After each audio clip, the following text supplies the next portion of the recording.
Hi students, welcome back to your study circle.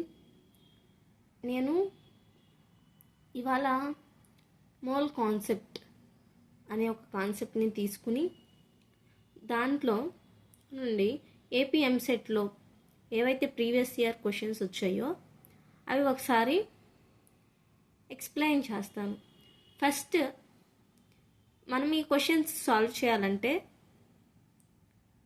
మనం కొన్ని ఫార్ములాస్ని నేర్చుకోవాలి. ఫస్ట్ ఇక్కడ ఫర్ ఎగ్జాంపుల్ నేను ఇక్కడ వాటర్ అనే మాలిక్యూల్ని తీసుకున్నాను. వాటర్ అంటే ఏ రెండు యాటమ్స్ని కలపడం వల్ల ఫామ్ అయింది.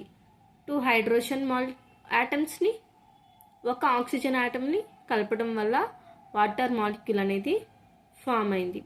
కాబట్టి ఇలాంటి కొన్ని బేసిక్ ఆక్సిజన్ యొక్క అటామిక్ వెయిట్, అలాగే హైడ్రోజన్ యొక్క అటామిక్ వెయిట్ ఎంత అనేవి మీకు తెలిస్తే ఓకే, లేదు మీకు తెలీదు అని అంటే వాటిని కొంచెం నేర్చుకోవాల్సి ఉంటుందన్నమాట.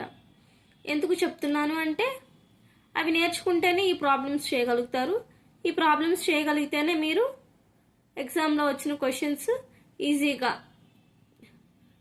మీకు నోటికి వచ్చేస్తాయి. కాబట్టి మీ అంతటి మీరు సాల్వ్ చేయగలుగుతారు అన్నమాట. అందుకోసమని అన్నీ నేర్చుకోవాల్సిన అవసరం లేదు. మోస్ట్గా ఏవైతే రిపీట్ అవుతాయో కొన్ని కామన్ ఫార్ములాస్ నేర్చుకుంటే సరిపోతుంది అన్నమాట. వాటి అటామిక్ వెయిట్స్. ఓకేనా? ఫస్ట్